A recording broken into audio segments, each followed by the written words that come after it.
कोल्हापूरच्या आयटी उद्योजकांचा उत्साह आणि इथल्या 500हून अधिक कंपन्यांची तांत्रिक क्षमता पाहता हे शहर भविष्यात देशातील निर्यातीचं मुख्य केंद्र बनेल असा विश्वास सर्व्हिसेस एक्सपोर्ट प्रमोशन काउन्सिलचे महासंचालक डॉक्टर अभय सिन्हा यांनी व्यक्त केला। कोल्हापुरात आयोजित केलेल्या कोल्हापूर आयटी एक्सपोर्ट समिट 2026 मध्ये ते बोलत होते। या परिषदेत कोल्हापूरच्या आयटी उद्योगाला जागतिक पातळीवर नेण्यासाठी कोल्हापूर आयटी स्पेसिफिक एक्सपोर्ट प्लॅनवर शिक्कामोर्तब करण्यात आलं। आयटी असोसिएशन ऑफ कोल्हापूरच्या वतीनं कोल्हापूर आयटी एक्सपोर्ट समिट 2026 या परिषदेचं आयोजन करण्यात आलं।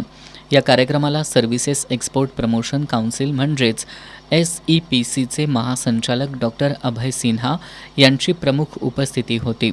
सुरुवातीला आयटी असोसिएशन ऑफ कोल्हापूर म्हणजेच ITAKचे सचिव राहुल मेंच यांनी परिषदेमागील भूमिका आणि समिटचा मुख्य उद्देश स्पष्ट केला। यासह पुण्यातील विभागीय बैठकीपासून ते थेट दिल्लीच्या सर्वोच्च धोरणकर्त्यांना कोल्हापुरात आणण्यापर्यंतचा ITAKचा यशस्वी प्रवास त्यांनी उलगडून दाखवला।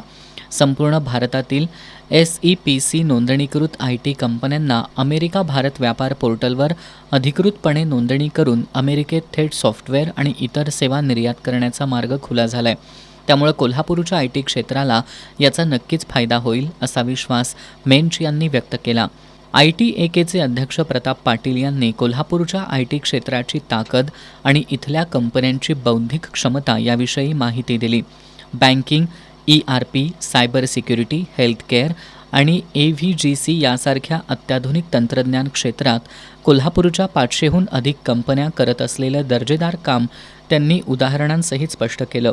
यासह भविष्यात कोल्हापूरला देशातील प्रमुख आयटी हब बनवण्यासाठी असोसिएशनचे आगामी प्रस्तावित प्लॅन्स आणि धोरणं यावर त्यांनी विशेष प्रकाश टाकला। प्रमुख पाहुणे SEPCचे महासंचालक डॉक्टर अभय सिन्हा यांनी भारतीय सेवा निर्यातीचं सविस्तर आकडेवारीसह विश्लेषण केलं। सध्या भारताच्या एकूण निर्यातीपैकी तब्बल 48% वाटा हा एकट्या सेवा क्षेत्राचा आहे। कोल्हापूरच्या आयटी उद्योजकांचा उत्साह आणि इथल्या 500हून अधिक कंपन्यांची तांत्रिक क्षमता पाहता हे शहर भविष्यात देशातील निर्यातीचं मुख्य केंद्र बनेल असा विश्वास त्यांनी व्यक्त केला। त्यांनी जागतिक व्यापारातील विविध केस स्टडीज आणि यशस्वी उद्योजकांची उदाहरणं दिली। आंतरराष्ट्रीय स्तरावर कोल्हापूरसारख्या Tier 2 शहरांमधील कंपन्या देखील दर्जेदार सॉफ्टवेअर पुरवू शकतात। कोल्हापूरच्या आयटी कंपन्यांना जागतिक बाजारपेठ मिळवून देण्यासाठी SEPCकडून थेट मार्गदर्शन आणि धोरणात्मक सहकार्य देण्याची ग्वाही त्यांनी दिली।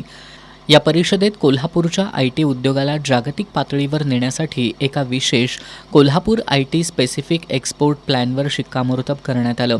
यावेळी SEPCचे प्रादेशिक संचालक विवेक बक्षी, EYचे वरिष्ठ सल्लागार श्रीजित नायर, कोल्हापूर जिल्हा उद्योग केंद्राचे महाव्यवस्थापक अजय कुमार पाटील, ITAKचे संस्थापक अध्यक्ष S Surve, Dhawal Chougule, Mandar Petkar, AM Patil, प्रसन्न कुलकर्णी, विश्वजित देसाई यांच्यासह पश्चिम महाराष्ट्रातील आयटी व्यावसायिक मोठ्या संख्येनं उपस्थित होते।